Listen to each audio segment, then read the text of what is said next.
Hello मेरे प्रिय साथियों, आप सब कैसे हैं। आशा करता हूं जहां भी होंगे स्वस्थ और मस्त होंगे। मैं हूं राजेंद्र और आपका अपना चैनल आरपीजीएस रिसर्च में स्वागत करता हूं। साथियों, एलटी ग्रेड के पेपर को देखते हुए भारतीय संविधान की क्लास की शुरुआत कर रहे हैं। मेरे साथियों, एलटी ग्रेड में आपके जो पेपर होगा उसमें 150 प्रश्न आएगा, जिसमें से 120 प्रश्न जो आपके स्नातक का विषय है उससे संबंधित रहेगा, जबकि 30 प्रश्न आपके सामान्य ज्ञान से रहेंगे, यानी जीएस से होने वाला है। तो स्नातक का जो आपका सब्जेक्ट है, जैसे कि मान लीजिए आपका जो थर्ड ईयर है उसमें हिंदी से ले आप पढ़े हैं, भूगोल से यदि आप पढ़े हैं, इतिहास से पढ़े हैं, आप पॉलिटिकल साइंस से पढ़े हैं, इकोनॉमिक्स से पढ़े हैं, तो उससे 120 प्रश्न रहेगा, जबकि 30 प्रश्न जीएस से होने वाला है। और उस जीएस में आपका संविधान रहेगा, इतिहास रहेगा, भूगोल रहेगा, इकोनॉमिक्स रहेगा, सामान्य विज्ञान रहेगा, करंट अफेयर रहेगा। इतने से मिलाकर आपके 30 प्रश्न एलटी ग्रेड में आने वाला है। तो आज से हम लोग भारतीय संविधान की क्लास की शुरुआत कर रहे हैं और मेरे साथियों, यह 0 लेवल से शुरुआत कर रहा हूं। यहां से यदि आप पूरी क्लास देख लेते हैं, संविधान का पूरा लेक्चर देख लेते हैं, तो पूर्णतः मैं विश्वास दिलाऊंगा आपको कि एक भी प्रश्न आपका अछूता ना जाएगा। मतलब आप पेपर में जाएंगे, बैठेंगे और पूरा प्रश्न करके आएंगे संविधान से। ठीक है, मैं यह आश्वासन आपको दिलाता हूं। मेरे साथियों, आज का जो हमारा विषय है वह है राज्य, यानी हम राज्य या स्टेट को पढ़ेंगे। लेकिन स्टेट में क्या क्या पढ़ेंगे, आइए पहले उसको देख लेते हैं। तो आज का विषय हमारा है राज्य या स्टेट। उसको देखेंगे कि राज्य या स्टेट क्या होता है, क्या भारत एक राज्य है या देश है या क्या है, उस पर चर्चा करेंगे। राज्य की अवधारणा को देखेंगे, राज्य के लिए जो 4 तत्व होने चाहिए वो कौन कौन से होने चाहिए उसको देखेंगे। सरकार क्या होता है उसको देखेंगे, सरकार के अंग को देखेंगे, सरकार और राज्य में क्या अंतर होता है उस पर चर्चा करेंगे। संप्रभुता या सॉवरेंटी क्या होता है उसको देखेंगे। राज्य और देश में क्या अंतर होता है उस पर चर्चा करेंगे। राज्य और प्रांत में क्या अंतर होता है उस पर चर्चा करना है। तो मेरे साथियों, पहले एक पॉइंट लिखते हैं, फिर चर्चा को आगे बढ़ाते हैं। तो लिखिएगा, पहला पॉइंट, मॉडर्न पॉलिटिकल थ्योरी में, मॉडर्न पॉलिटिकल थ्योरी में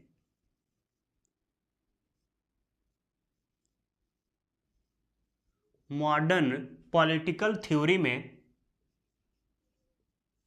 बताया गया है कि बताया गया है कि बताया गया है कि राज्य को राज्य राज्य के लिए राज्य के लिए स्टेट लिखा जाएगा, स्टेट लिखा जाएगा, लिखा जाएगा। पहले लेटर को लिख लेते हैं मेरे साथियों, इसके बाद समझने का प्रयास करेंगे।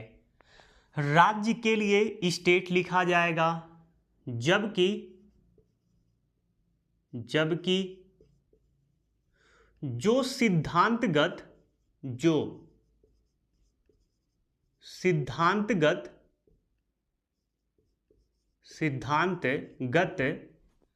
राज्य नहीं है, यह लाइन को ध्यान से देखिएगा, राज्य नहीं है उसे स्टेट लिखा जाएगा, स्टेट लिखा जाएगा, स्टेट लिखा जाएगा। मेरे साथियों, मैं लिखा हूं कि आधुनिक पॉलिटिकल थ्योरी में बताया गया है कि जो राज्य है उसे स्टेट लिखा जाएगा और जो सिद्धांतगत राज्य नहीं है उसे स्टेट लिखा जाएगा। इसमें देखिए छोटा सा अंतर है, उसी अंतर को समझना है। यदि मेरे साथियों आप गूगल पे जाइए, GOOGLE, गूगल पे जाइए और सर्च करिएगा। 2 पॉइंट आपको सर्च करना है। पहला state, state Bharat, state Bharat, और नेक्स्ट दूसरा सर्च करिएगा स्टेट, स्टेट उत्तर प्रदेश, उत्तर प्रदेश, उत्तर प्रदेश। तो देखिए यदि आप स्टेट उत्तर प्रदेश सर्च करते हैं तो जो आपका एस रहेगा, स्टेट उत्तर प्रदेश यदि आप सर्च करते हैं तो जो आपका स्टेट में एस रहेगा वह कैपिटल लेटर में रहेगा। जबकि यदि आप स्टेट उत्तर प्रदेश सर्च करते हैं, थोड़ा सा मिस्टेक हो गया, ध्यान दीजिएगा यहाँ पे हमसे, स्टेट यदि भारत आप सर्च करते हैं, ठीक है ना, स्टेट भारत सर्च करते हैं तो जो स्टेट रहेगा उसमें स्टेट एस जो है वह कैपिटल लेटर में रहेगा। जबकि जो स्टेट उत्तर प्रदेश यदि आप सर्च करते हैं तो यह स्टेट में एस जो होता है वह स्मॉल लेटर में होता है। ऐसा इसलिए, यह ध्यान से देखिएगा, क्योंकि भारत, भारत एक राज्य है और राज्य के लिए 4 तत्वों की आवश्यकता होती है। जबकि उत्तर प्रदेश एक प्रांत है। क्या है? उत्तर प्रदेश एक प्रांत है और प्रांत के लिए 3 तत्वों का या 4 तत्वों में से यदि एक कम होता है तो वह राज्य नहीं बन पाएगा। उसे हम किस श्रेणी में रखेंगे? प्रांत की श्रेणी में रखेंगे। तो वर्तमान में उत्तर प्रदेश एक प्रांत है जबकि भारत एक राज्य है। और देखिए 4 तत्व में क्या होना चाहिए? भूभाग होना चाहिए। पहला कहता है भूभाग होना चाहिए, दूसरा कहता है जनसंख्या होना चाहिए, तीसरा कहता है सरकार होना चाहिए और चौथा कहता है संप्रभुता होना चाहिए। यदि यह 4 तत्व है जिसके पास तो वह राज्य है।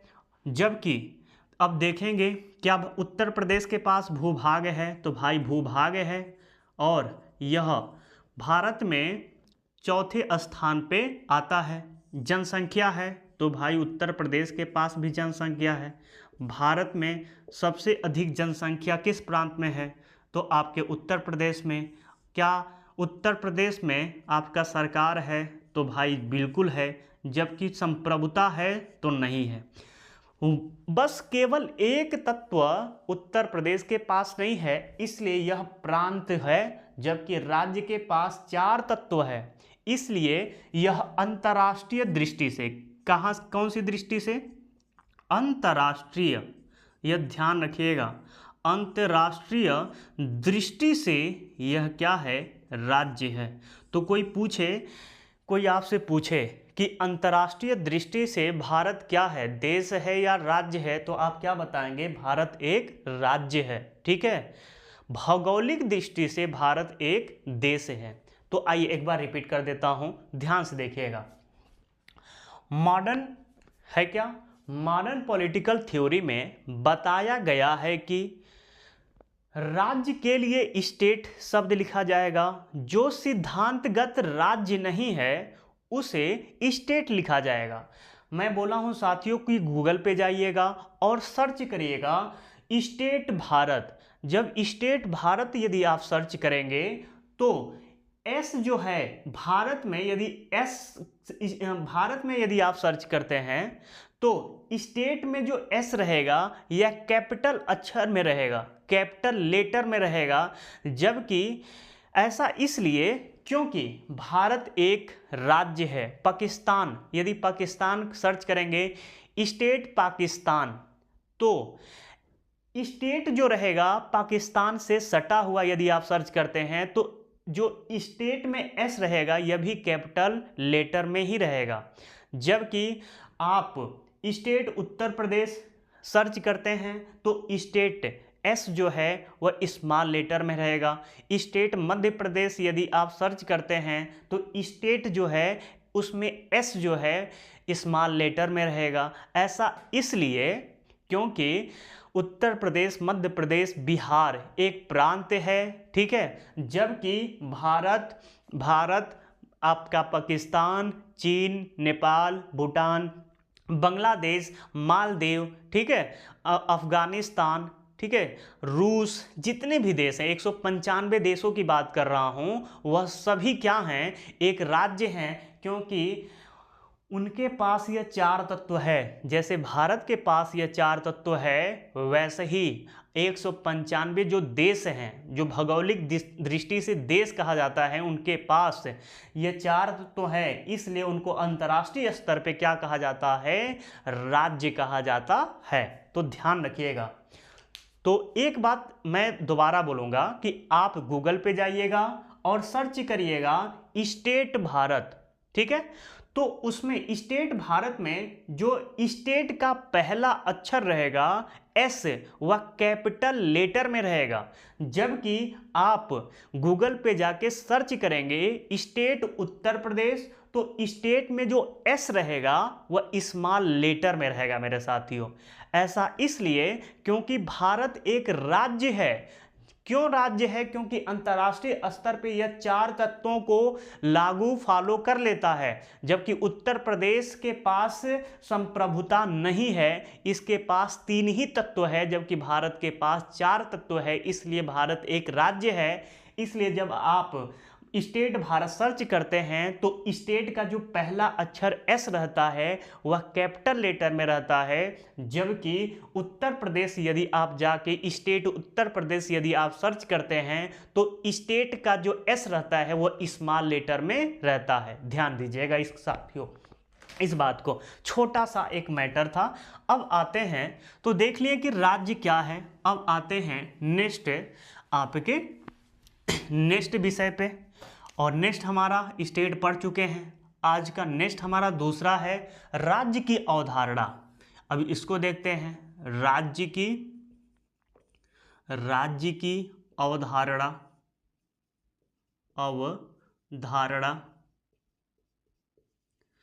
मेरे साथियों, राज्य की अवधारणा 2 है, तो लिख लेते हैं इसको, ऐसे बना लीजिएगा जैसे बना रहे हैं। राज्य की अवधारणा कितनी है? 2 है। एक है संवैधानिक अवधारणा, संवैधानिक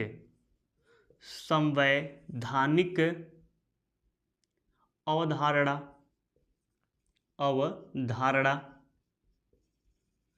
और दूसरा है मेरे साथियों आपका राजनैतिक अवधारणा, राजनैतिक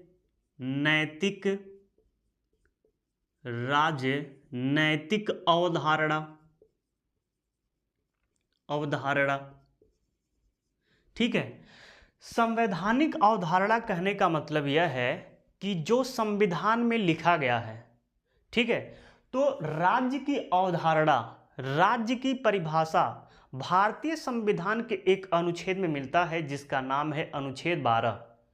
राज्य की परिभाषा किस अनुच्छेद में दिया गया है? तो अनुच्छेद 12 में दिया गया है।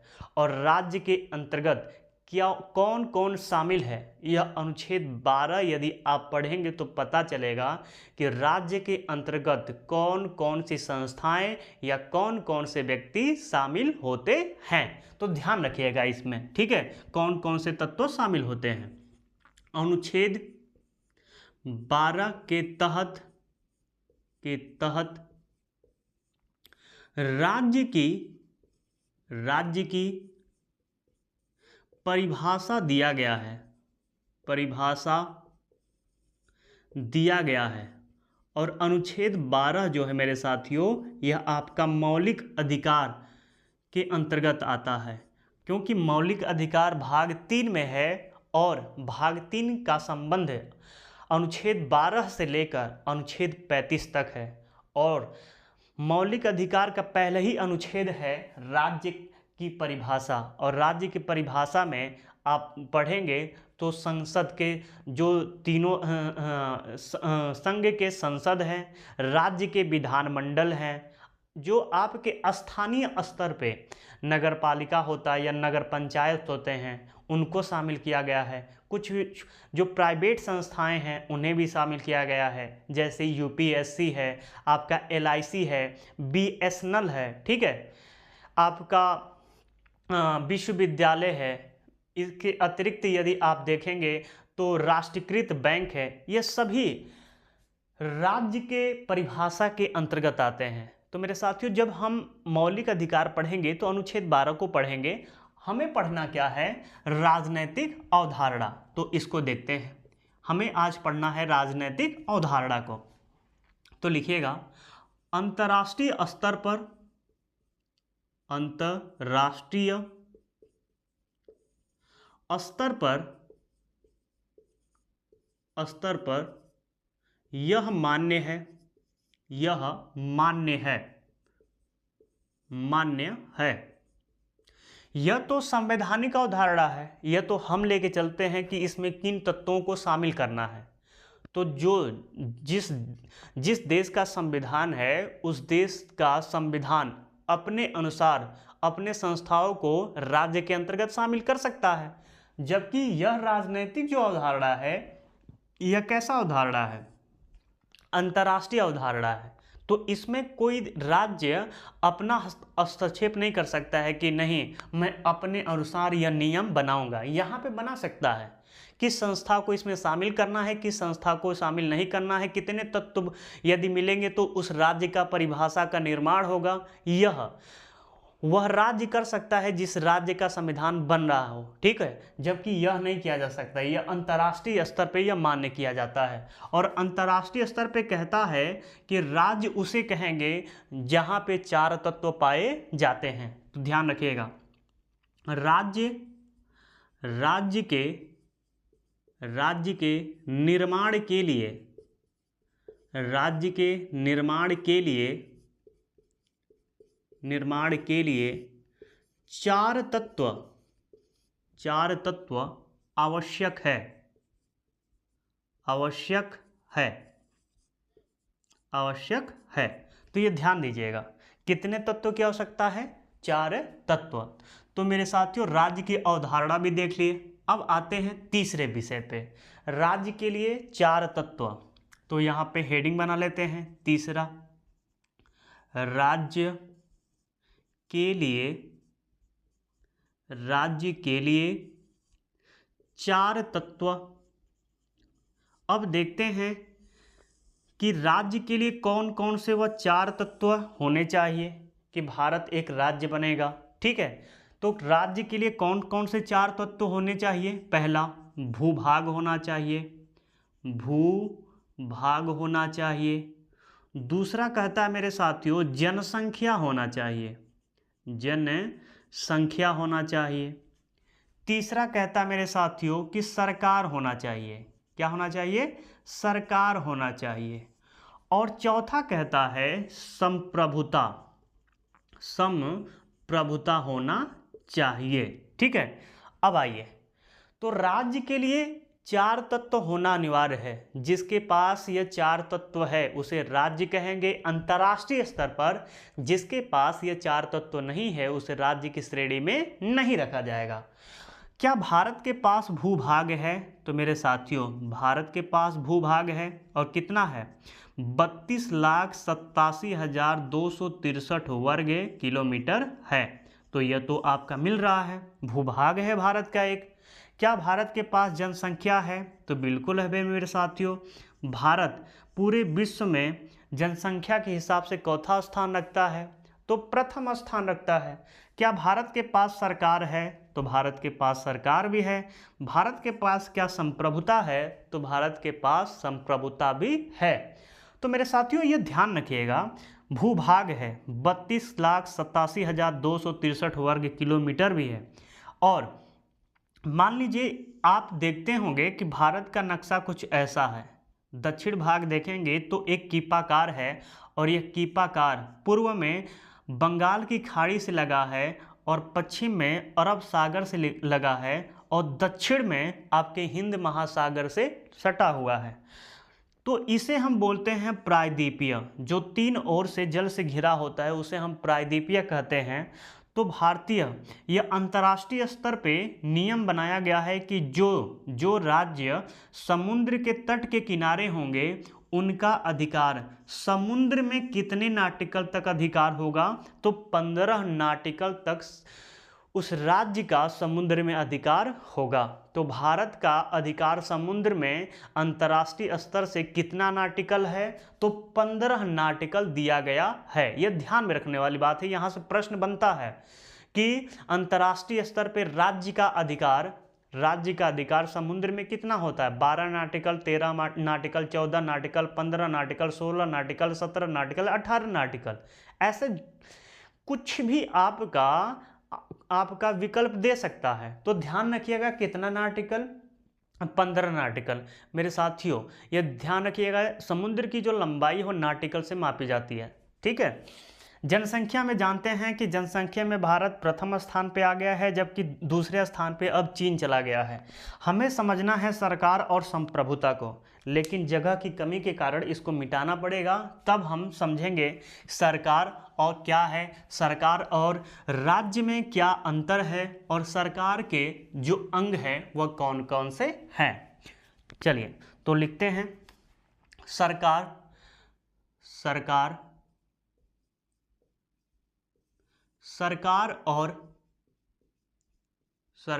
और राज्य में अंतर, सरकार और राज्य में अंतर। ठीक है। यह 3 पॉइंट अभी हम देखेंगे। सरकार देखेंगे, सरकार के अंग देखेंगे और सरकार और राज्य में क्या अंतर होता है उसको देखेंगे। ठीक है। मेरे साथियों यदि आपसे कोई पूछ दे कि सरकार किसे कहा जाता है तो आप क्या बताएंगे? तो एक लाइन में बस आप बताइएगा।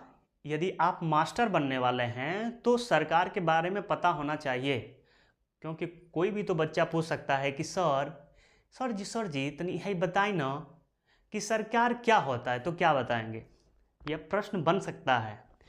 तो ध्यान से देखिएगा, सरकार एक मूर्त रूप है, अर्थात सरकार को देखा जा सकता है। ठीक है, कि सरकार कैसी है, घटिया सरकार है कि बहुत अच्छी सरकार है, आप देख सकते हैं, हम भी देख सकते हैं, आप भी देख सकते हैं। तो सरकार एक मूर्त रूप है, जबकि राज्य एक अमूर्त रूप है। राज्य को देखा नहीं जा सकता है, जबकि सरकार को देखा जा सकता है।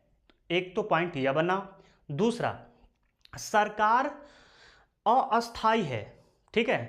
क्यों अस्थाई है? क्योंकि 5 साल पे सरकार बदल जाती है।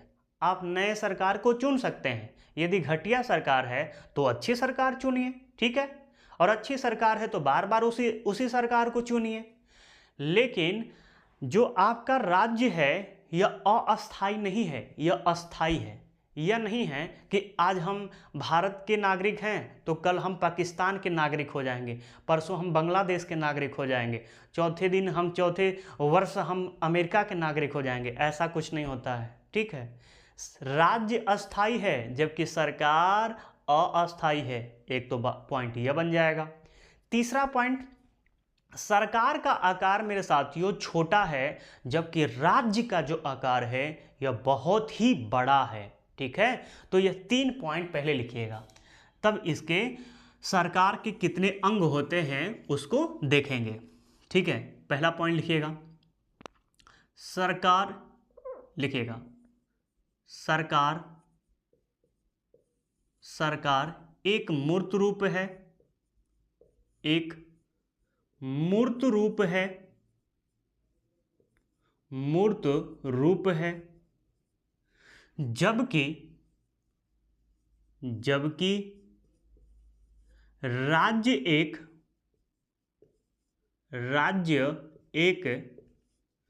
अमूर्त रूप है, अमूर्त रूप है। एक तो पॉइंट इसको ध्यान रखिएगा कि राज्य सरकार एक मूर्त रूप है जबकि राज्य एक अमूर्त रूप है। दूसरा पॉइंट लिखिएगा, सरकार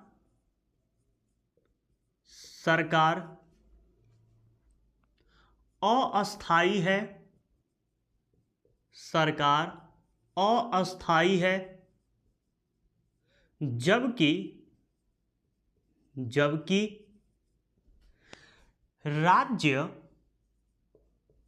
जबकि राज्य अस्थाई है,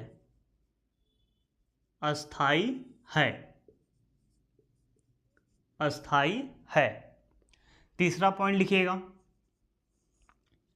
सरकार का आकार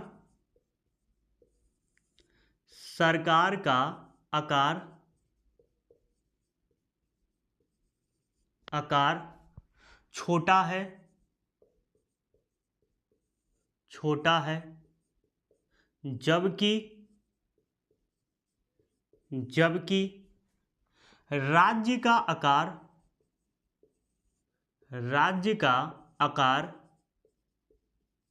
बड़ा है, जबकि राज्य का आकार बड़ा है। यह ध्यान में रखिएगा। 3 पॉइंट सरकार और राज्य में क्या अंतर होता है, काफ़ी इम्पॉर्टेंट है आपके पेपर के लिहाज से, और संविधान को समझने के लिए यह 3 पॉइंट को आपके माइंड में होना जरूरी है। पहला, यदि हम देखें, सरकार एक मूर्त रूप है, मूर्त का मतलब है देखा जा सकता है, जबकि राज्य एक अमूर्त रूप है, राज्य को देखा नहीं जा सकता है। दूसरा पॉइंट है, सरकार एक अस्थाई है, सरकार एक अस्थाई है। ठीक है, ध्यान में रखिएगा इसको, सरकार अस्थाई है, सरकार 5 साल के बाद खत्म हो जाती है, नई सरकार आ जाती है, जबकि राज्य क्या है, अस्थाई है, सरकार बदल जाएगी, राज्य नहीं बदलता है। सरकार का आकार छोटा है जबकि राज्य का आकार बड़ा है। तो मेरे साथियों, यह थोड़ा सा आप पॉइंट को ध्यान रखिएगा। अब आते हैं सरकार के अंग। सरकार के जो अंग है उसको देखते हैं, तो हेडिंग बना लीजिएगा। ठीक है, सरकार के अंग, सरकार के अंग। तो सरकार के मेरे साथियों 3 अंग हैं। ठीक है, सरकार के कितने अंग हैं? 3 अंग हैं। पहला है कार्यपालिका,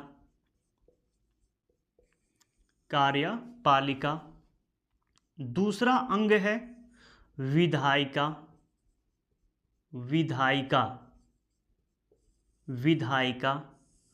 और तीसरा अंग है आपका न्यायपालिका,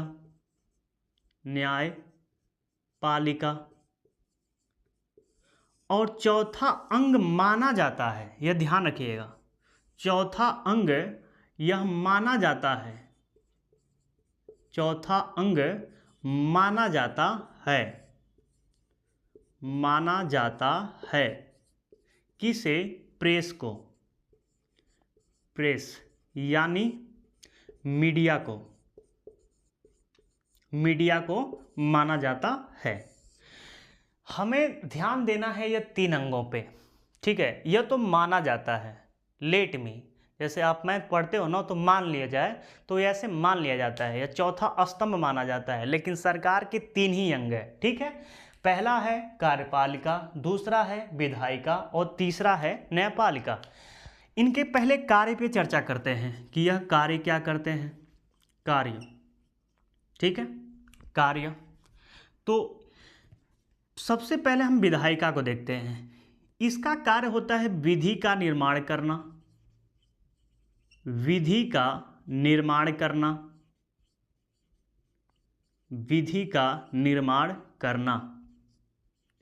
विधि का निर्माण कौन करता है? विधायिका करता है। विधायिका में कौन कौन करता है? तो विधायिका में मेरे साथियों ध्यान रखिएगा, विधायिका को ही हम क्या कहते हैं? संसद कहते हैं। क्या कहते हैं? संसद। ठीक है, और संसद के अंतर्गत कौन कौन लोग आते हैं? एक तो राष्ट्रपति आ जाएंगे, एक तो आपका सदन आ जाएगा जिसे हम राज्यसभा कहते हैं, और एक सदन और आता है जिसको हम लोकसभा कहते हैं। तो संसद के कितने सदन हैं? तो संसद के 2 सदन हैं, एक है राज्यसभा और दूसरा है लोकसभा। और एक संसद का अभिन्न अंग कौन होता है? तो राष्ट्रपति होता है। राष्ट्रपति किसी भी सदन का सदस्य नहीं होता, यह ध्यान रखिएगा, यह अभिन्न अंग होता है बस, ठीक है। तो यह कई बार पूछा गया है कि राष्ट्रपति किस सदन का सदस्य होता है, और ऑप्शन में दे देगा लोकसभा का, option A Lok Sabha, option B Rajya Sabha, option C A और बी दोनों, ऑप्शन डी इनमें से कोई नहीं। तो आपको क्या टिक करना पड़ेगा? इनमें से कोई नहीं टिक करना पड़ेगा, क्योंकि संसद का अभिन्न अंग कौन होता है? राष्ट्रपति होता है, किसी भी सदन का यह सदस्य नहीं होता है, यह ध्यान में रखिएगा। तो विधायिका का कार्य क्या है मेरे साथियों? विधि का निर्माण करना। और विधि का निर्माण कौन करता है? संसद करता है। संसद में कौन करता है? राष्ट्रपति, राज्यसभा और लोकसभा मिलकर विधि का क्या करते हैं? निर्माण करते हैं।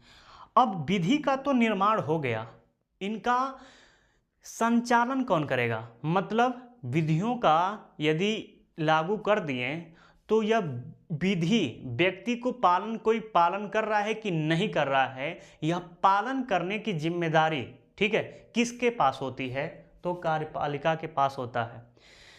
यही कार्यपालिका विधियों का पालन करवाती है, ठीक है। और कार्यपालिका में हम देखेंगे कि इनके अंतर्गत कौन कौन से व्यक्ति आएंगे। तो पहले लिख लेते हैं कार्य क्या होता है।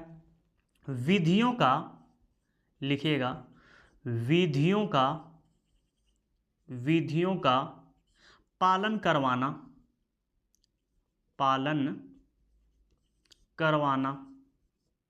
तो ये ध्यान में रखिएगा, विधियों का पालन कौन करवाता है?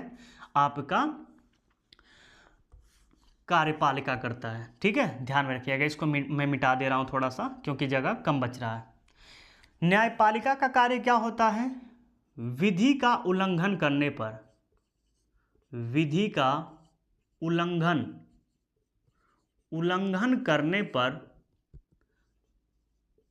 करने पर दंड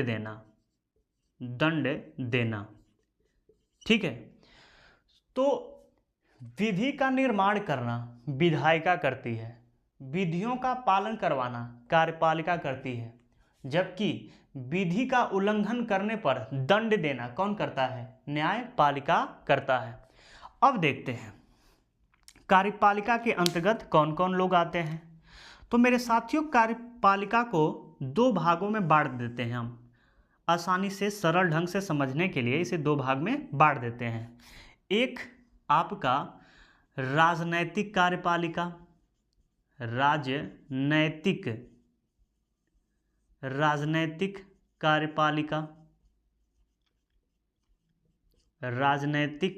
कार्यपालिका, और दूसरा है प्रशासनिक कार्यपालिका।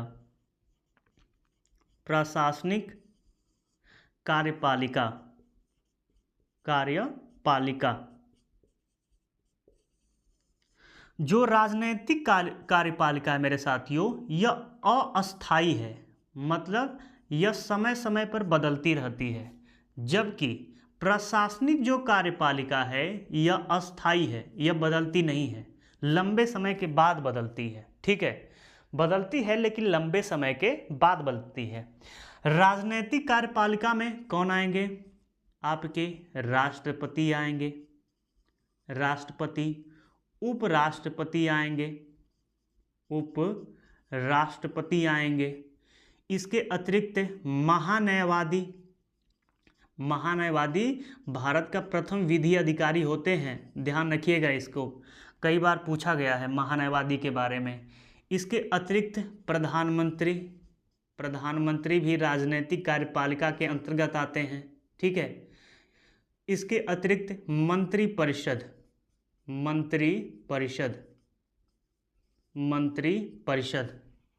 ठीक है। प्रशासनिक कार्यपालिका में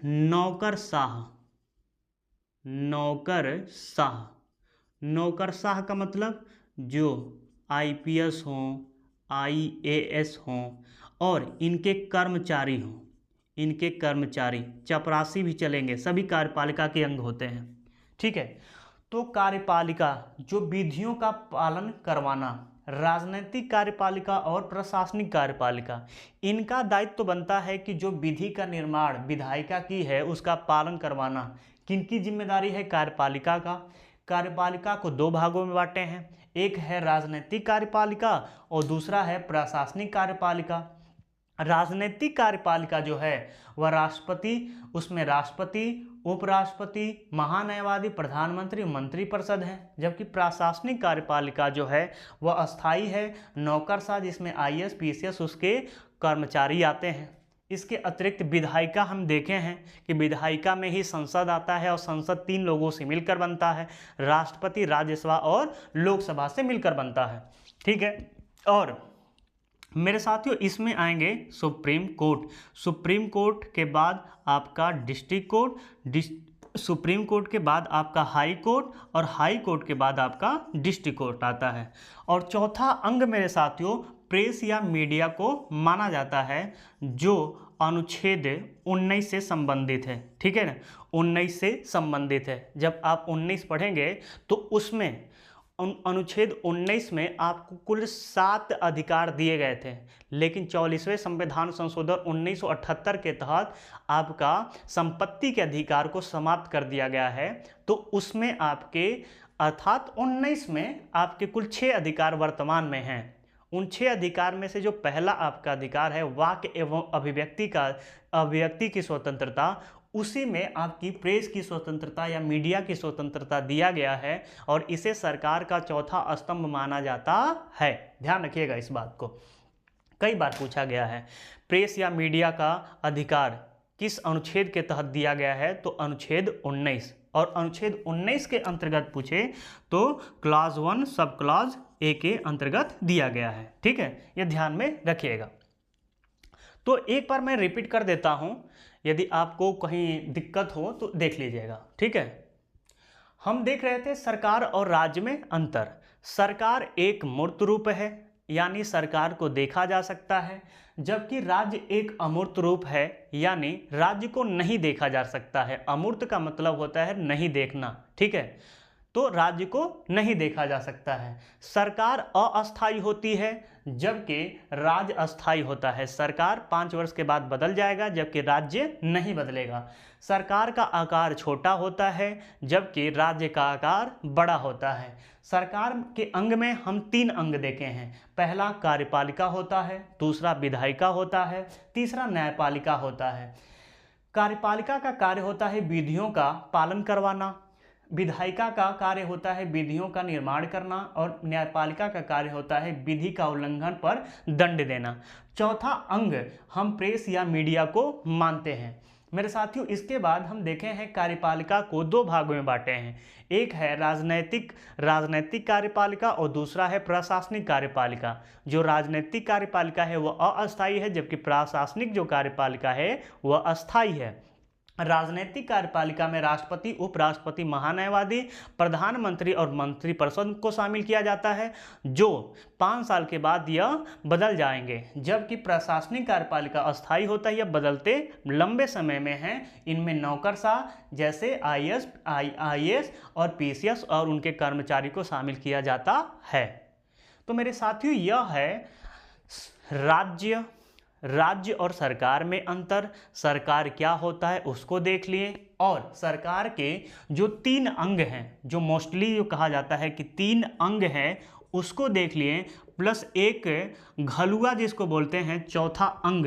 ठीक है, चौथा अंग वह कौन है? प्रेस या मीडिया। यह ध्यान में रखिएगा। अब चलते हैं हम नेक्स्ट विषय पे।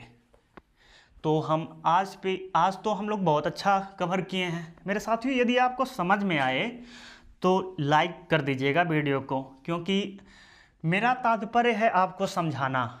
ठीक है, और आप एक लाइक कर देते हैं, शेयर कर देंगे, तो यह मेरे लिए ऊर्जा का स्रोत है। यह ध्यान में रखिएगा थोड़ा सा। ठीक है मेरे साथियों, अब आते हैं हम संप्रभुता को देखते हैं कि संप्रभुता होता क्या है। सॉवरेंटी, तो हेडिंग डालते हैं संप्रभुता। संप्रभुता मेरे साथियों संप्रभुता को हम सॉवरेंटी कहते हैं। सॉवरेंटी, ठीक है, यह ध्यान रखिएगा। सॉवरेंटी कहते हैं। और मेरे साथियों यदि हम बात करें कि सॉवरेंटी किस शब्द से निकला है, तो यह सुपर एनस शब्द से निकला है, ठीक है। तो यह सॉवरेंटी या संप्रभुता, संप्रभुता को इंग्लिश में क्या बोलते हैं, सॉवरेंटी, और सॉवरेंटी आपका सुपर एनस शब्द से निकला है और यह लैटिन भाषा का शब्द है। किस भाषा का शब्द है, लैटिन भाषा का शब्द है। और सुपर एनस को जब तोड़ते हैं तो सुपर का अर्थ होता है सर्वोच्च और एनस का अर्थ होता है सत्ता या शक्ति, और दोनों का अर्थ जब हम मिलाएंगे तो सर्वोच्च सत्ता या शक्ति। तो हम कह सकते हैं कि संप्रभुता का शाब्दिक अर्थ सर्वोच्च सत्ता या शक्ति होता है। यह ध्यान में रखिएगा। पहले लिखते हैं कुछ पॉइंट, फिर इसे और अच्छे ढंग से समझने का प्रयास करेंगे, ठीक है। तो ये लिखिएगा, यह सुपर एनस शब्द से निकला है। कौन सा शब्द निकला है, सॉवरेंटी, ठीक है। यह सुपर एनस शब्द से निकला है, यह लैटिन भाषा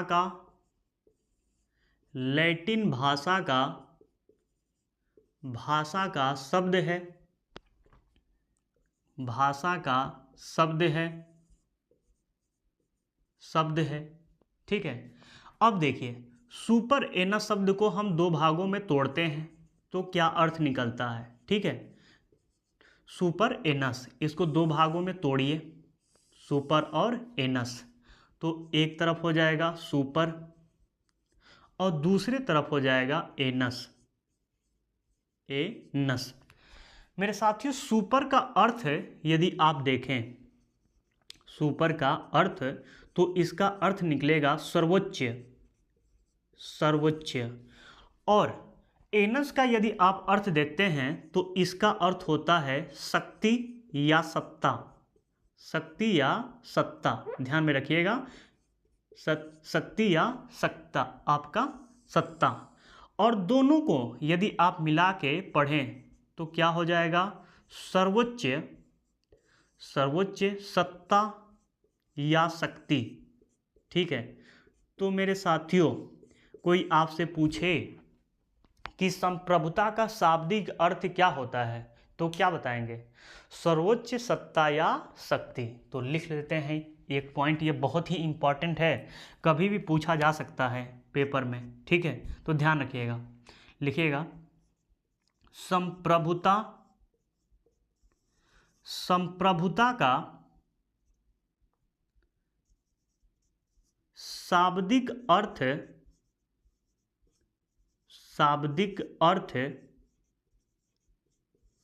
सर्वोच्च सत्ता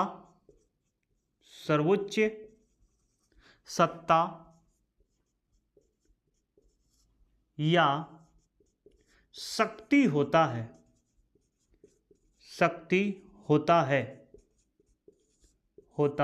है। तो संप्रभुता का शाब्दिक अर्थ क्या होता है, सर्वोच्च सत्ता या शक्ति, ठीक है। अब एक पॉइंट आपसे चर्चा करेंगे तब इसको लिखेंगे।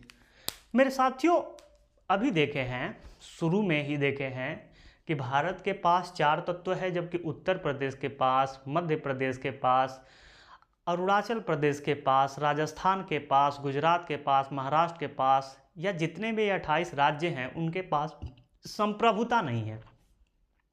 तो संप्रभुता क्या, किस चिड़िया का नाम है, ठीक है, क्या है, इसे और क्या कहा जा सकता है। तो एक शब्द हम देखे हैं कि संप्रभुता का शाब्दिक अर्थ सर्वोच्च सत्ता या शक्ति होता है। इसका शाब्दिक अर्थ हम लोगों ने देख लिया है। मैं कहूँ मेरे साथियों कि यह मेरा शरीर है, ठीक है, आँख दिया गया है, मेरे में नाक है, ठीक है, मेरे मुंह है, एक दाढ़ी भी भगवान अच्छे खासे दे दिए हैं, ठीक है, आँख थोड़ा सा कमज़ोर था तो चश्मा दे दिए हैं, हाथ दे दिए हैं, जिससे मैं लिख पा रहा हूँ, पैर दिए हैं जिससे मैं चल रहा हूँ, यह सब कुछ है। लेकिन मैं कहूँ मेरे शरीर से यह प्राण जो है, प्राण रूपी जो यहाँ पे दिल धड़क रहा है, यही धड़कना बंद कर दे तो क्या यह शरीर का अस्तित्व कोई रहेगा? तो कहेंगे कि सर नहीं रहेगा। तो जो शरीर, समझिएगा कि शरीर में जो प्राण का आपका अधिकार, या कह सकते हैं कि जो शरीर में जो प्राण का एक अस्तित्व होता है, वही राज्य में अस्तित्व किसका होता है? संप्रभुता का होता है। ठीक है, शरीर में जो स्थान प्राण का होता है वही स्थान संप्रभुता में किसका, राज्य में किसका होता है? संप्रभुता का होता है। यह बातें ध्यान में रखिएगा, यही लाइन कई बार पूछा गया है। ठीक है, कि राज्य का प्राण किसे कहते हैं? तो संप्रभुता को कहा जाता है। तो लिखिएगा, संप्रभुता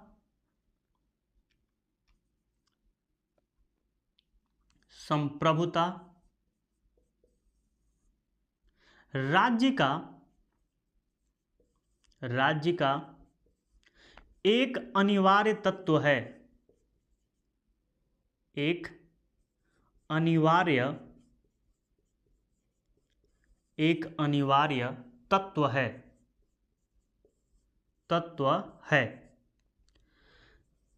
शरीर में जो स्थान प्राण का होता है,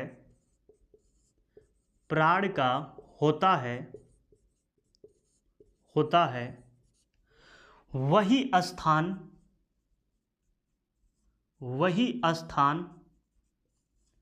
राज्य में संप्रभुता का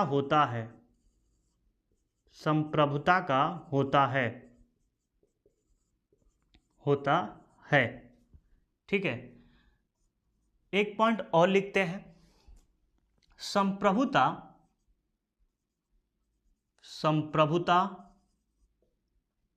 राज्य का वह सर्वोच्च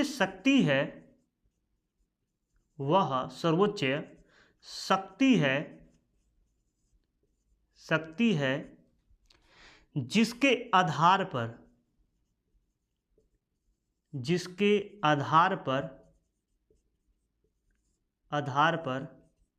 राज्य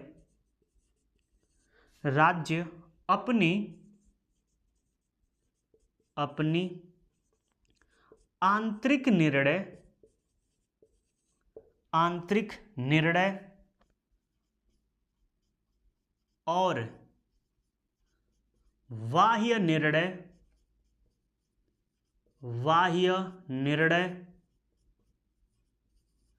लेने में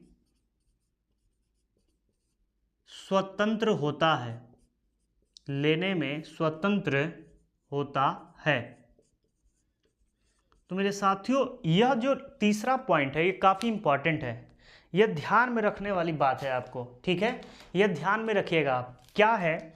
संप्रभुता का शाब्दिक अर्थ देखे हैं तो अर्थ क्या निकला है? सर्वोच्च सत्ता या शक्ति। ठीक है, संप्रभुता राज्य का एक अनिवार्य तत्व है। शरीर में जो स्थान किसका होता है? प्राण का होता है। वही स्थान राज्य में किसका है? संप्रभुता क्या है? यह ध्यान में रखिएगा आप बात। संप्रभुता राज्य का वह सर्वोच्च शक्ति है। तो ऊपर देखें ना कि संप्रभुता का शाब्दिक अर्थ क्या होता है? सर्वोच्च शक्ति, जिसके आधार पर राज्य अपनी आंतरिक मतलब घर में और बाह्य, ठीक है, आंतरिक निर्णय और बाह्य निर्णय लेने में क्या होता है? स्वतंत्र होता है। जिसके पास यदि संप्रभुता है वह अपने घर के अंदर और घर के बाहर निर्णय ले सकता है। जैसे अगर मैं कहूँ कि हमारी जो 4 फैमिली है, ठीक है, उसमें जो पापा हैं, ठीक है, मम्मी हैं, वह राज्य हैं। अभी हम लोग राज्य के श्रेणी में नहीं आए, हम अभी लोग प्रांत हैं। हम लोग कहेंगे मम्मी पापा पार्टी में जाएं तो चलो चुपचाप पढ़ो। यह क्या है? यह हमारे पास क्या है? संप्रभुता नहीं है। क्यों? क्योंकि पापा डांट सकते हैं। हमको निर्णय लेने का अधिकार नहीं है, हमें बाह्य निर्णय लेने का अधिकार नहीं है। हो सकता है कि घर में भी कुछ ऐसे निर्णय हो जो लेने का अधिकार न हो। जैसे मैं कहूँ कि आज मान लीजिए कि आज नवरात्र है और मैं कहूँ कि आज चिकन बनेगा। पापा इतना मारेंगे, इतना मारेंगे कि एकदम सोच लो कि एकदम आईसीयू में भर्ती हो जाऊं, इतना मारेंगे। क्यों? क्योंकि भाई पूजा पाठ है, हमें आंतरिक निर्णय लेने का भी अधिकार नहीं है। बड़े हो जाएंगे, शादी हो जाएगा, हम भी कहीं एक रूम लेकर रहने लगेंगे, तो मैं कहूँ कि आज कुछ भी हो, कोई भी त्यौहार हो, आज ये बनेगा तो यही बनेगा, तो यह है हमारी संप्रभुता। मतलब आप घर के अंदर भी निर्णय लें और घर के बाहर भी निर्णय लें, उसे को ही संप्रभुता बोलते हैं। और यह भारत के पास वर्तमान में है। ठीक है, 26 जनवरी 1950 से पहले संप्रभुता भारत के पास नहीं था, क्योंकि भारत का संविधान लागू नहीं हुआ था। ठीक है, यह ध्यान में रखिएगा, अभी पॉइंट को उसको भी लिखवाऊंगा। तो एक बार मैं रिपीट कर देता हूं, ध्यान से देख लीजिएगा। संप्रभुता या सॉवरेंटी, यह सुपर एनस शब्द से निकला है। यह लैटिन भाषा का शब्द है। ठीक है, सुपर एनस शब्द को दो भागों में तोड़ते हैं तो एक भाग सुपर और दूसरा भाग एनस होता है। सुपर का अर्थ होता है सर्वोच्च और एनस का अर्थ होता है सत्ता या शक्ति, और दोनों का अर्थ जब मिलाते हैं तो सर्वोच्च सत्ता या शक्ति होता है। ठीक है, तो संप्रभुता का शाब्दिक अर्थ निकलता है सर्वोच्च सत्ता या शक्ति निकलता है। एक पॉइंट और देखे हैं कि संप्रभुता राज्य का एक अनिवार्य तत्व है।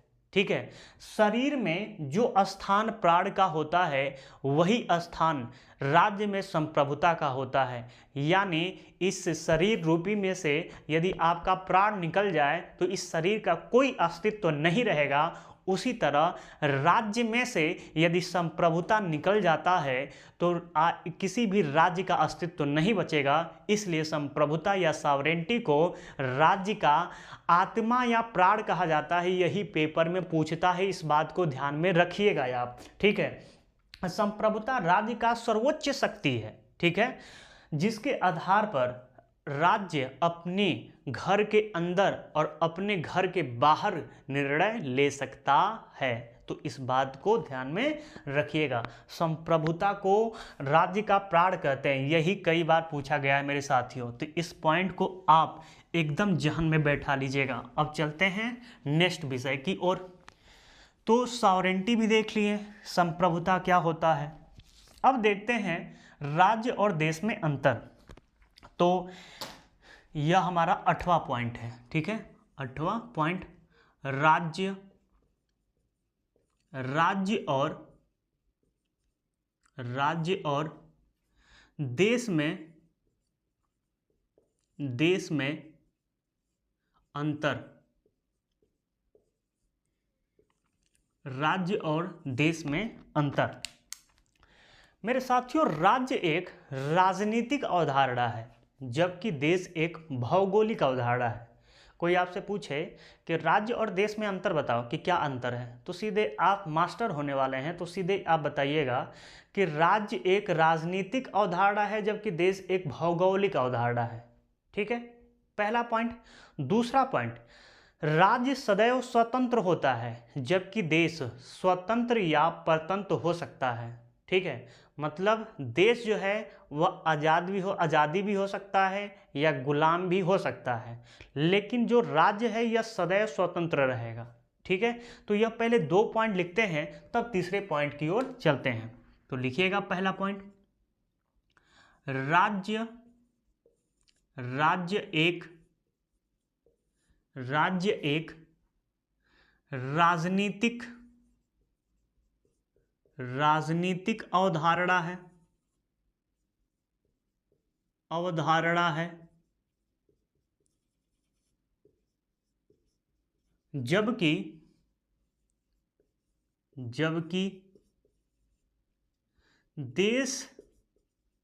जबकि देश एक भौगोलिक अवधारणा है, भौगोलिक अवधारणा है, अवधारणा है। दूसरा पॉइंट, राज्य सदैव स्वतंत्र होता है, सदैव स्वतंत्र होता है, स्वतंत्र होता है, जबकि देश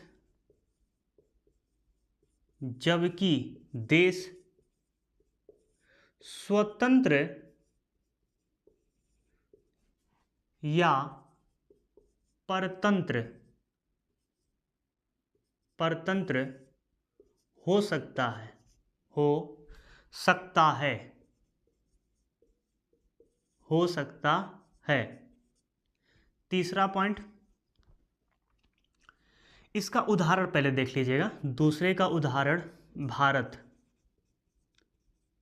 तीसरा पॉइंट समझने से पहले इन दो पॉइंट को समझ लेते हैं। एक पॉइंट तो आप आसानी से समझ गए होंगे कि राज्य एक राजनैतिक अवधारणा है। हम शुरू में ही देखे हैं कि राज्य की अवधारणा, उसमें देखे हैं संवैधानिक अवधारणा और राजनैतिक अवधारणा। राजनैतिक अवधारणा जो है यह अंतर्राष्ट्रीय स्तर पर मान्य है और कहता है कि राज्य के लिए 4 तत्व होना आवश्यक है।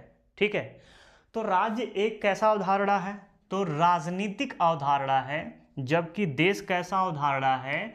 तो आपका भौगोलिक अवधारणा है। तो राज्य एक राजनीतिक अवधारणा है, जबकि देश एक भौगोलिक अवधारणा है। राज्य जो है यह सदैव स्वतंत्र होता है, जबकि देश स्वतंत्र या परतंत्र, परतंत्र का मतलब होता है गुलाम, ठीक है, और स्वतंत्र का मतलब आप समझ ही रहे हैं। अब देखिए इसका भारत क्यों उदाहरण लिए हैं। हमारा देश 15 अगस्त 1947 को क्या हुआ? स्वतंत्र हुआ। ठीक है, तो जैसे ही स्वतंत्र हुआ वैसे ही हमारा देश पहले भी देश था और जैसे ही स्वतंत्र हुआ वह उस समय भी देश था। अर्थात हम कह सकते हैं कि 14 अगस्त 1947 को भारत पर ब्रिटेन सरकार की पूरी अधिकार था, ब्रिटेन सरकार का पूरा अधिकार था। मतलब पूरे भारत पे शासन कौन करता था? ब्रिटेन, अंग्रेज लोग करते थे। तो भारत क्या था? गुलाम था। तो गुलाम था तो उसके लिए शब्द कौन सा प्रयोग होता है? परतंत्र, परतंत्र। मतलब 14 अगस्त 1947 को जो भारत देश था वह क्या था? परतंत्र था। लेकिन 15 अगस्त 1947 को भारत क्या हो गया? स्वतंत्र हो गया। तब भी भारत क्या था? देश था। मतलब गुलामी में भी देश था और आज़ादी में भी देश है, और आज भी क्या है? देश ही है। स्वतंत्र पे भी देश था और परतंत्र पे भी, गुलामी में भी क्या था? देश था। तो जबकि देश जो है स्वतंत्र या परतंत्र दोनों कंडीशन में आपका क्या हो सकता है? देश ही रहेगा। ठीक है, यह ध्यान में रखिएगा। अब आते हैं तीसरे पॉइंट पे। ठीक है, तीसरे पॉइंट पे मेरे साथियों, जो राज्य है यह राज्य बिना संप्रभुता का नहीं हो सकता है, और जो देश है यह संप्रभुता रहित और संप्रभुता सहित दोनों हो सकता है। लिखिएगा तब इसको और अच्छे ढंग से समझा दे रहे हैं। पहले लिख लेते हैं, बिना संप्रभुता, बिना संप्रभुता, संप्रभुता राज्य नहीं हो सकता, राज्य नहीं हो सकता, नहीं हो सकता। यही तो है मेरे भाई कि भारत के पास यदि संप्रभुता है इसलिए भारत क्या है? वर्तमान में राज्य है। यदि संप्रभुता नहीं होता तो यह भी उत्तर प्रदेश, मध्य प्रदेश, कर्नाटक जो 28 राज्य उसके अकॉर्डिंग आ जाता, समकक्ष उसी के अकॉर्डिंग आ जाता। क्योंकि जितने 28 राज्य हैं इनके पास भी 3 तत्व हैं, इनके पास भी भूभाग है, इनके पास भी जनसंख्या है, इनके पास भी सरकार है। एक ही तत्व की कमी है जो 28 राज्य के पास नहीं है। क्या नहीं है? तो उनके पास संप्रभुता नहीं है। जब संप्रभुता नहीं है इसलिए उनको हम आपके अंतर्राष्ट्रीय स्तर पे प्रांत बोलते हैं, जबकि अंतर्राष्ट्रीय स्तर पे भारत को क्या बोला जाता है? राज्य बोला जाता है। क्यों बोला जाता है? क्योंकि भारत के पास क्या है? भारत के पास संप्रभुता है। तो बिना संप्रभुता राज्य नहीं हो सकता है, ठीक है। जबकि देश संप्रभुता रहित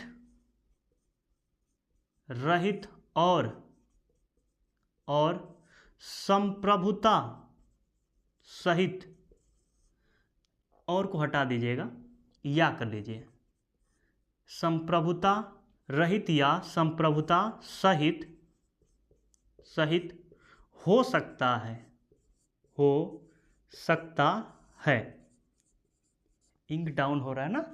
संप्रभुता रहित और संप्रभुता सहित हो सकता है। ध्यान में रखिएगा मेरे साथियों, यह कई बार पूछा गया है, ठीक है, कि क्या देश यदि संप्रभुता नहीं रहता है तो क्या देश नहीं होगा? तो नहीं, ऐसा नहीं है। संप्रभुता का देश से कोई मतलब नहीं होता है, ठीक है। यह भौगोलिक अवधारणा है। तो संप्रभुता रहित भी हो सकता है देश और संप्रभुता सहित भी हो सकता है, और इसका जीता जागता उदाहरण कौन है? भारत है। 1947 से पहले, 15 अगस्त 1947 से पहले यदि हम देखें तो भारत एक गुलाम था, मतलब भारत के पास संप्रभुता नहीं था, तब भी भारत एक क्या था? देश था। जबकि 1947 के बाद भारत स्वतंत्र हुआ, लेकिन उसके पास भी संप्रभुता नहीं था, तब भी देश था। लेकिन जैसे ही 26 जनवरी 1950 को भारत का संविधान लागू हुआ, और जैसे ही लागू हुआ तो भारत के सरकार को संप्रभुता मिल गया और अपनी घर की नीति और बाहर की नीति वह तय कर सकता था। तो एक अधिकार उसको मिला, संप्रभुता, और जैसे ही संप्रभुता मिला वैसे ही भारत देश संप्रभुता सहित देश बन गया। तो 15 अगस्त 1947 से पहले भारत जो था, भारत देश, वह संप्रभुता रहित देश था। लेकिन वर्तमान में देखें तो भारत जो देश है यह संप्रभुता सहित देश है। पहले रहित देश था और वर्तमान में सहित देश है। तो कुछ और पॉइंट लिख लेते हैं। जैसे एक पॉइंट कहता है कि 15 अगस्त 1947 से, ये ध्यान में रखिएगा, 15 अगस्त 1947 से 25 जनवरी 1950 तक भारत एक डोमेनियन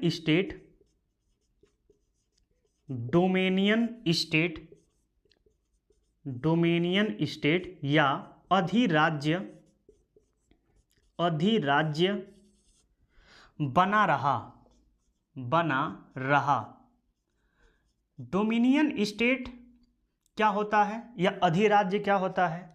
तो मेरे साथियों, लॉर्ड माउंटबेटन योजना आया, ठीक है, 3 जून को, और 3 जून को जब लॉर्ड माउंटबेटन योजना आया तो उसमें कहा गया कि ब्रिटिश जो भारत है उसको 2 भागों में बांटा जाएगा। एक का नाम रहेगा भारत और दूसरे का नाम रहेगा पाकिस्तान, ठीक है। भारत अपने लिए संविधान सभा का निर्माण करके संविधान सभा बनाएगा, जबकि जो पाकिस्तान है उसके लिए भी एक संविधान सभा का निर्माण किया जाएगा, और उसमें संविधान सभा में बैठकर पाकिस्तान अपना संविधान का निर्माण करेगा। एक एक गवर्नर जनरल की नियुक्ति की गई, ठीक है, भारत के लिए भी और पाकिस्तान के लिए भी। एक एक प्रधानमंत्री के लिए भी नियुक्ति की गई, भारत के लिए भी और पाकिस्तान के लिए भी। उसी प्रकार यह भी निश्चित किया गया कि 15 अगस्त को भारत, जो ब्रिटिश भारत है, उसको 2 भागों में विभक्त किया जाएगा। एक का नाम भारत रहेगा, दूसरे का नाम पाकिस्तान रहेगा। तो जैसे ही 15 अगस्त 1947 को भारत, जो ब्रिटिश भारत था, उसको 2 भागों में विभक्त किया गया, तो जो भारत को कुछ अधिकार मिला, वह अधिकार ब्रिटिश सरकार दी, कही कि देखिए मैं आपको स्वतंत्र कर दूंगा, लेकिन आपके पास अभी कोई कानून नहीं है। और मान लीजिए अगर लोग उपद्रव करने लगे या मान लीजिए कानून का उल्लंघन कर लेंगे तो आपके पास तो कोई विधि है नहीं, तो आप दंडित कैसे करेंगे। तो हमारा भी जो अंग्रेज कहते यह मानना सही था, क्योंकि हमारे पास कानून नहीं था, ठीक है, तो हम कैसे उनको दंडित करते। तो इसलिए हम कहें कि ठीक है, हमको कुछ अधिकार दीजिए कि हम अपना संविधान बनाएं और कुछ आपका कानून लागू रहेगा। जिस दिन हमारा कानून बन के तैयार होगा, हम लागू करेंगे, उस दिन आपका पूरा कानून समाप्त हो जाएगा। अंग्रेज कहें कि ठीक है, हम मान रहे हैं। तो 15 अगस्त 1947 से लेकर 25 जनवरी 1950 तक भारत एक डोमिनियन स्टेट रहा। डोमिनियन स्टेट का मतलब यह है कि भारत को कुछ अधिकार था लेकिन कुछ अधिकार नहीं था, ठीक है। और जैसे ही 26 जनवरी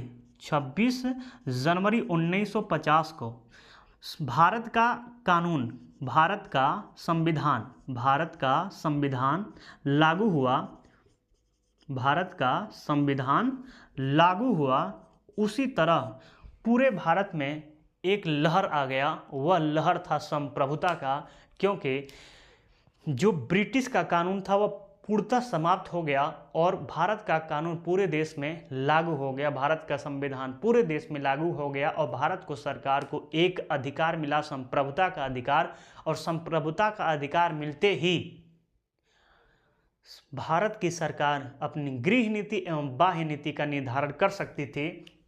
तो 26 जनवरी 1950 को यह जो अधी था, आधा राज्य था और आधा राज्य नहीं था, यह 26 जनवरी 1950 को अधिराज्य से कटकर क्या हो गया, राज्य बन गया, ठीक है। तो कोई पूछे कि भारत राज्य कब बना, तो 26 जनवरी 1950 को भारत क्या बन गया, राज्य बन गया, क्योंकि इसी दिन हमारा संविधान पूरे देश में लागू हो गया। यह ध्यान में रखिएगा। एक बार मैं रिपीट करवा देता हूं, ध्यान में रखिएगा, ठीक है। अगर कोई चीजें नहीं समझ में आएगी तो मैं एक बार बोल दे रहा हूं। टॉपिक था राज्य और देश में अंतर, ठीक है।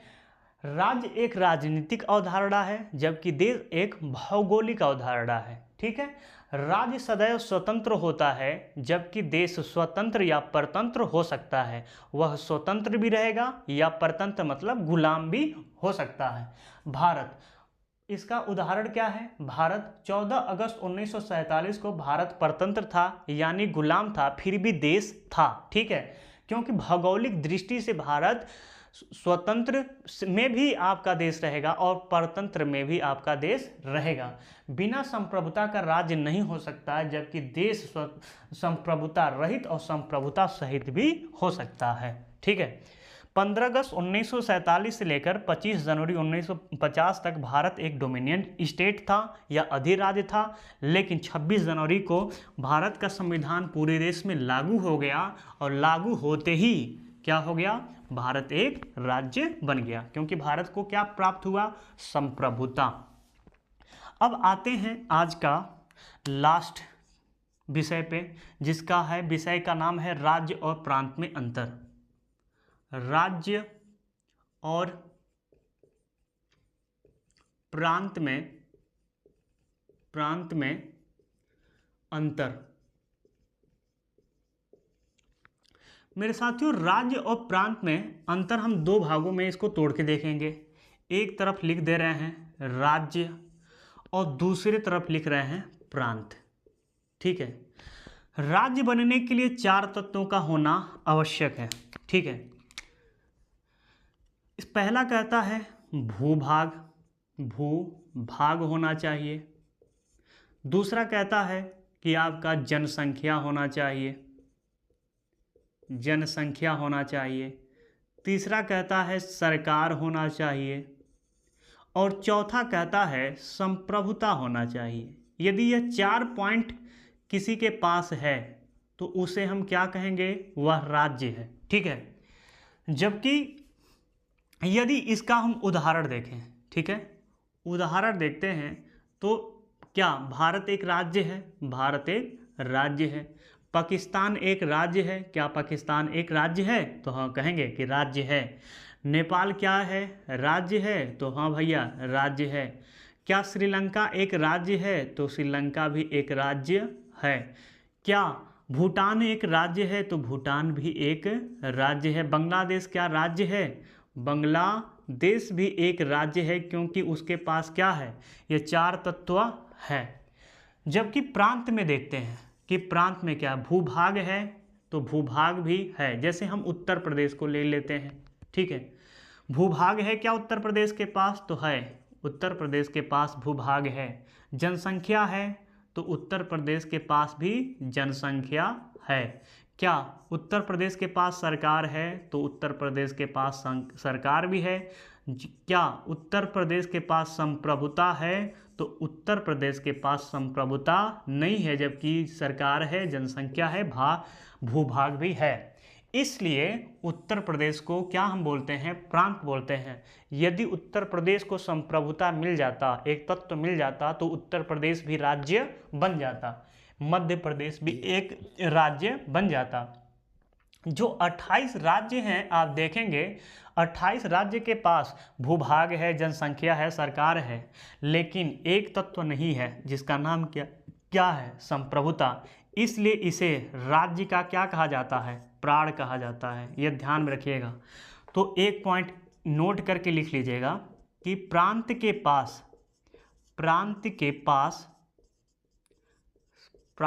पास संप्रभुता का अभाव होता है, संप्रभुता का अभाव होता है। तो मेरे साथियों, आज का जो विषय था, राज्य किसे कहते हैं, राज्य की अवधारणा क्या होता है, राज्य के लिए 4 तत्व क्या है, सरकार क्या है, सरकार के अंग क्या है, सरकार और राज्य में अंतर क्या है, संप्रभुता या सॉवरेंटी क्या होता है, राज्य और देश में अंतर क्या होता है, राज्य और प्रांत में क्या अंतर होता है, इन सभी विषयों पे चर्चा हो चुका है। तो मेरे साथियों, आज का वीडियो कैसा लगा? यदि अच्छा लगा होगा तो इसको ज़्यादा से ज़्यादा शेयर करिए मेरे साथियों। मेहनत करूँगा, लेकिन आपका भी दायित्व बनता है कि वीडियो को ज़्यादा से ज़्यादा शेयर करिए, ठीक है, लाइक ज़्यादा करिए, कमेंट ज़्यादा करिए। इससे एक टीचर का जो पढ़ाता है उसका मनोबल बढ़ता है। यदि साथियों मेरा मनोबल बढ़ेगा तो और मैं अच्छा कंटेंट ले आऊँगा आपके लिए। तो मेरे साथियों, आज के लिए इतना ही। मिलते हैं नेक्स्ट वीडियो में। यदि वीडियो अच्छा लगा होगा तो लाइक करिएगा, शेयर करिएगा, और जो मेरे मित्र अभी नए हैं वह सब्सक्राइब भी कर लें। मिलते हैं नेक्स्ट वीडियो में।